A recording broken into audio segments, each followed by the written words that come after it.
हमनी के संस्कृति, हमनी के संस्कार सदा रहे हमनी के साथ। भारत के महान ग्रंथ और काव्य सब के संपूर्ण संकलन सब्सक्राइब करें तिलक।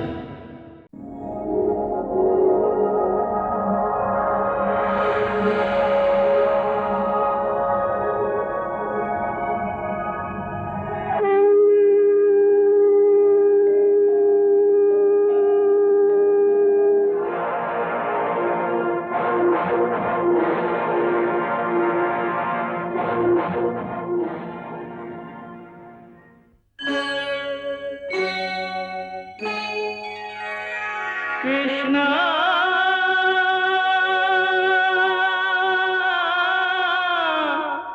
कृष्णा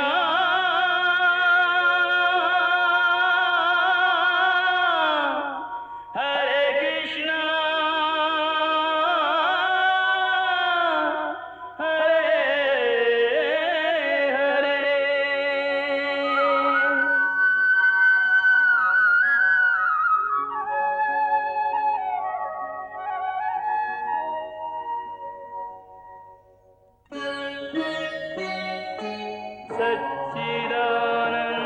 सच्चिदानन्दरूपाय विश्वोत्पत्त्यादिहेतवे तापत्रयविनाशाय श्रीकृष्णाय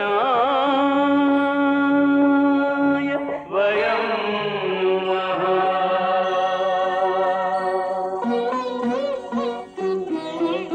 श्रीकृष्ण गोविंद हरे मुरारे, हे नाथ नारायण वासुदेव। हरे कृष्ण राधे कृष्ण कृष्ण हरे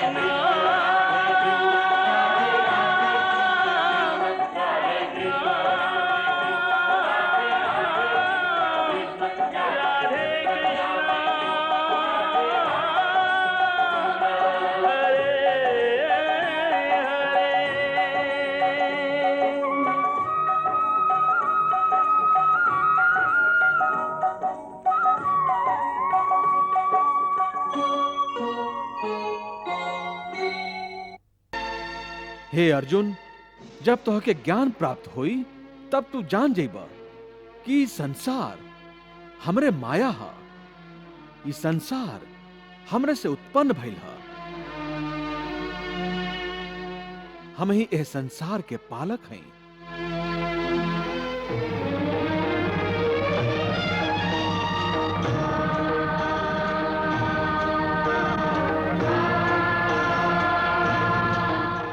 और हम ही इस संसार के संहारक हैं।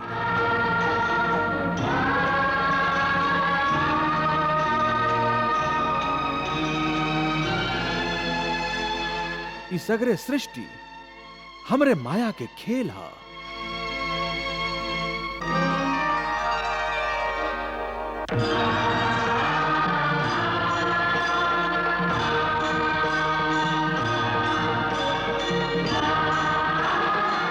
हे केशव, एह माया के संसार के रूप का है?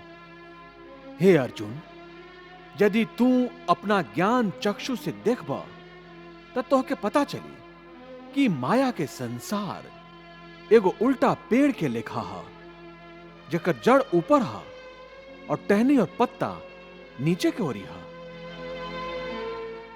अपन अंतर चक्षु के द्वारा एकरा के देखा अर्जुन।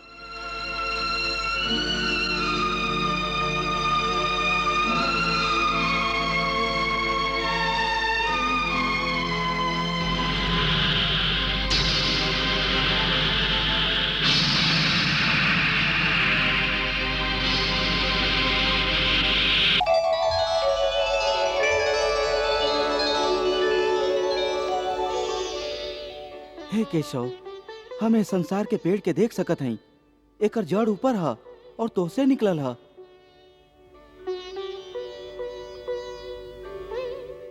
हाँ अर्जुन, जैसन हम कहली, ये माया के संसार हमरे से उत्पन्न भइल है।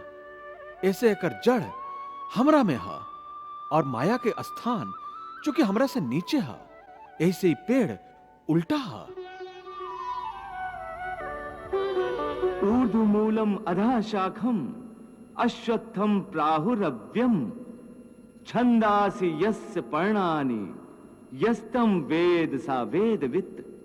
हे केशव, इस संसार के पेड़ में ब्रह्मा के स्थान का है। हे अर्जुन, इस संसार के विस्तार करे वाला होखे से ब्रह्मा ए पेड़ के मुख्य शाखा बाणन।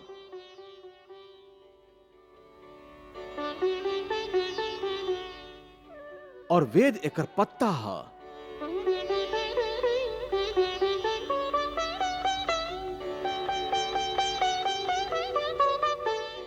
हे पार्थ, शब्द, स्पर्श, रूप, रस और गंध ये पांचों ए वृक्ष के शाखा के कोम्पल के रूप में है।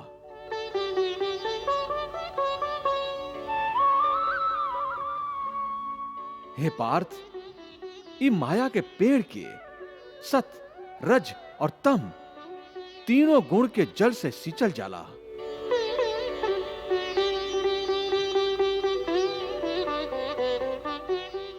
आसक्ति के मारल मनुष्य यह पेड़ के डाली में उलझल रहेला। पार्थ, ये पेड़ अनादि है, अनंत है। ये पेड़ संसार के माया के प्रतीक है। अर्जुन संसार को तू पीपल का वृक्ष जान, वृक्ष वो के जड़ जिसकी ऊपर की ओर है। ब्रह्मा जी प्रमुख शाख, वेद जिसके पल्लव है। आदि मध्य अंतहीन, और है न छोर है। शब्द स्पर्श गंध रूप रस जिसकी को पल है। सतरज तम जल से सिंचित है, सराबोर है। पल पल बनते मिटते बदलते इस वृक्ष को। वैराग्य की कुठारी बिन काटना कठोर है। वैराग्य की कुल्हाड़ी बिन काटना कठोर है।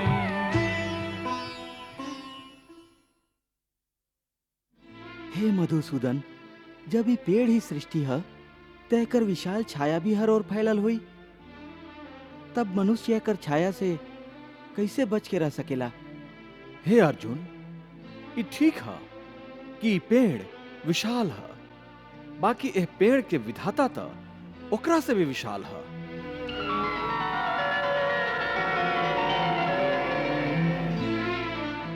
हे अर्जुन, जब तू ज्ञान और वैराग्य के तलवार से एह संसार के पेड़ के काट देबा,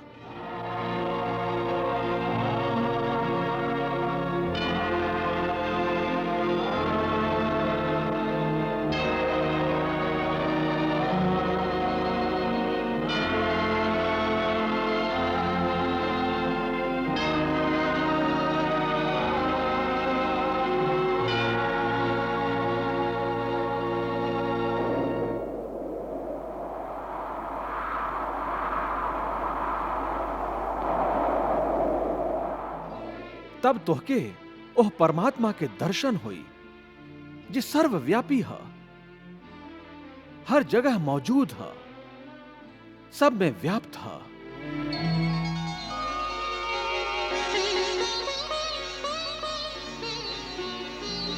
ऐसे पार्थ, तू हमरा शरण में आवा।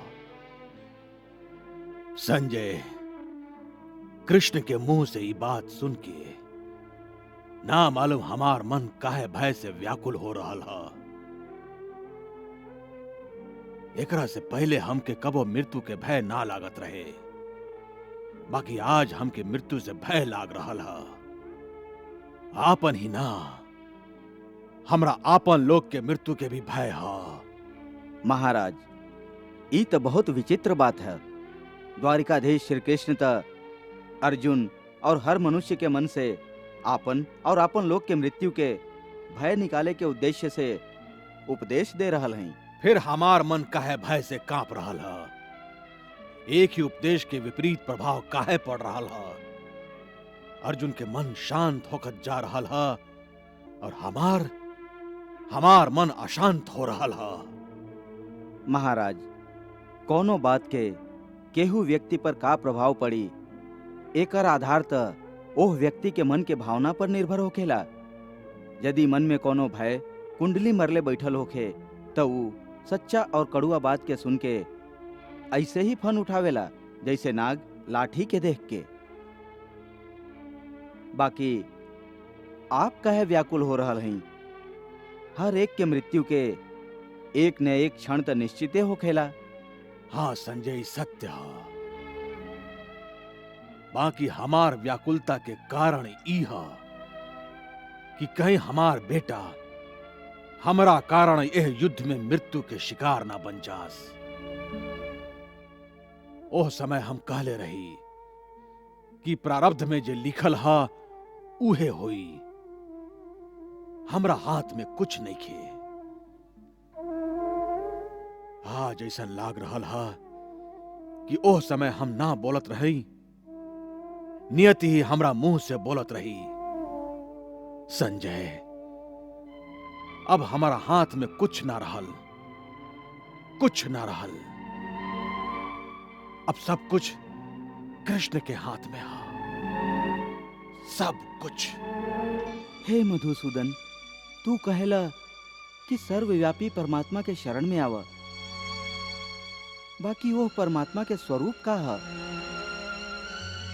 हमके अपन उस स्वरूप बतावा जेकर पूजा कइल जाए। काहे कि संसार में अलग अलग लोग अलग अलग देवता सबके पूजा करेलन। का वो पाप है? ना अर्जुन, पूजा कबो पाप ना होला। और जे प्राणी भिन्न भिन्न देवता लोग के पूजा करेलन वो भी असल में हमारी पूजा करेलन। काहे कि ये विश्व के कण कण में हम ही समाइल हैं। ज्ञानी लोग अपन ज्ञान चक्षु से हमके हर जगह हर प्राणी के अंदर देख सकेलन। एगो विद्वान ब्राह्मण में भी हम हैं, तो एगो चांडाल के अंदर भी हम ही हैं। गाय में भी हम हैं, तो एगो कुत्ता में भी हम हैं। हाथी में भी हम हैं, तो चींटी में भी हम हैं। विद्या विनय संपन्ने ब्राह्मणे गवि हस्तनि शुनि चैव स्वपाके च पंडिता समदर्शिना। जलचर थलचर और गगनचर सृष्टि में जितने जीव हैं सारे,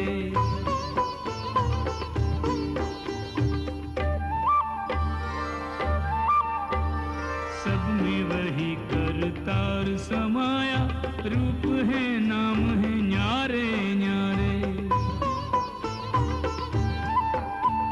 स्थावर जंगम जड़ चेतन सब,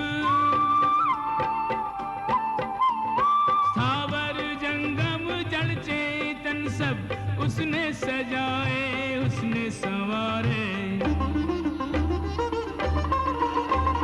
स्थावर जंगम जड़ चेतन सब उसने सजाए उसने संवारे। नर में पशु में ऊंच में नीच में योगी ब्रह्म ही ब्रह्म निहारे। सब में वही करतार समाया, रूप है नाम है न्यारे न्यारे। हे पार्थ, ऐसे आपन आपन श्रद्धा के अनुसार प्राणी जौन जौन रूप में भी हमार पूजा करेलन, उ सबे हमरे पूजा करेलन। ऐसे जौन जौन सकाम पुरुष जौन जौन देवता के स्वरूप के श्रद्धा से पूजल चाहेलन, हम ओ सभे भक्त के उ सभे देवता के प्रति श्रद्धा के स्थिर कर देले। यो यो याम याम तनुम भक्तः श्रद्धार्चितुमिच्छति तस्य तस्याचलाम श्रद्धाम तामेव विदधाम्यहम्। एह तरह बहुत सा जन्म के बाद ओकरा जब ई ज्ञान हो जाला कि एह सगरे सृष्टि में हमरा वासुदेव के सिवाय और कुछ नहीं खे, तो ऐसन ज्ञानी महात्मा अंत में हमके ही प्राप्त हो जालन। बाकी हे अर्जुन, ऐसन महात्मा बहुत दुर्लभ बाड़न।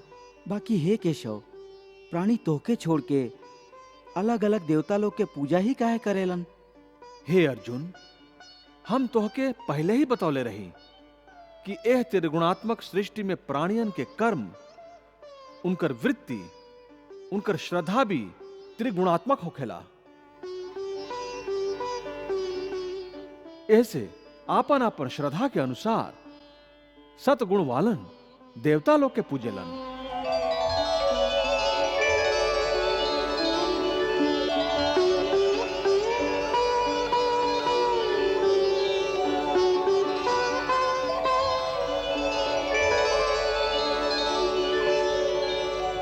रजोगुण वालन यक्ष, गंधर्व आदि के पूजा करेलन।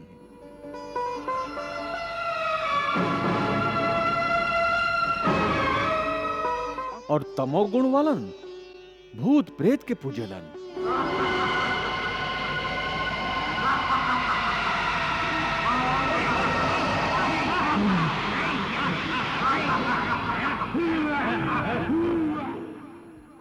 यजन्ते सात्विका देवान यक्ष रक्षांसि राजसा प्रेतान भूत गणाश्च चान्ये यजन्ते तामसा जना।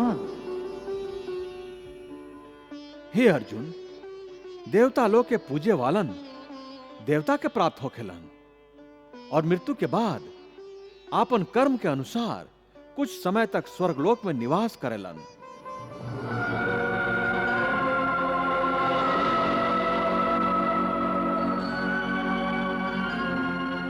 पितरन के पूजे वालन पितरन के प्राप्त होखेलन और पितृलोक में जालन।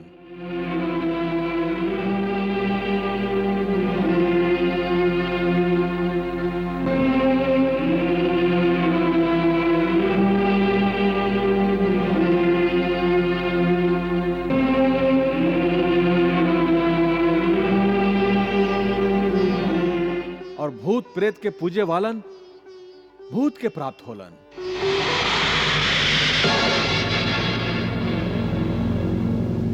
और नया जन्म में उलो के भूत प्रेत की योनि मिलेला।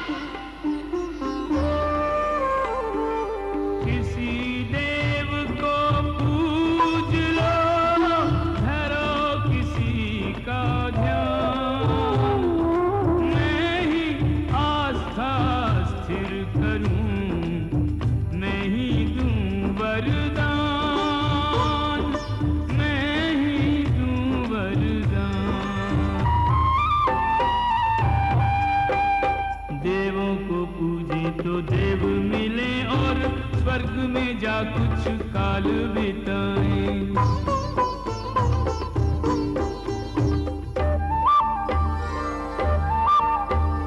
पितरों को पूजे तो पितर मिले और पितरों में जाकर बस जाएं। भूत और प्रेतों को पूजने वाले, भूत और प्रेतों को पूजने वाले जन्म उन्हीं की योनि में पाए। भूत और प्रेतों को पूजने वाले जन्म उन्हीं की योनि में पाए। भोग के कर्मों के प्रारब्ध वो मृत्यु लोक में लौट के आए। 1,84 योनि में फिर कर फिर मानव तन में लौट आए। वाह प्रभु वाह। बहती रही गीता की गंगा, कर्म की धारा भक्ति की धारा।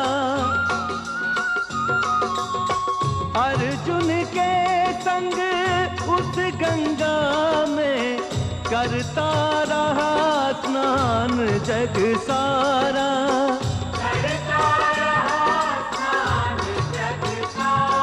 सब धर्मों के भेद भुला के एक मेरा शरणागत हो जा। मैं हर पाप से मुक्ति दूंगा, शोक न कर मेरी भक्ति में खो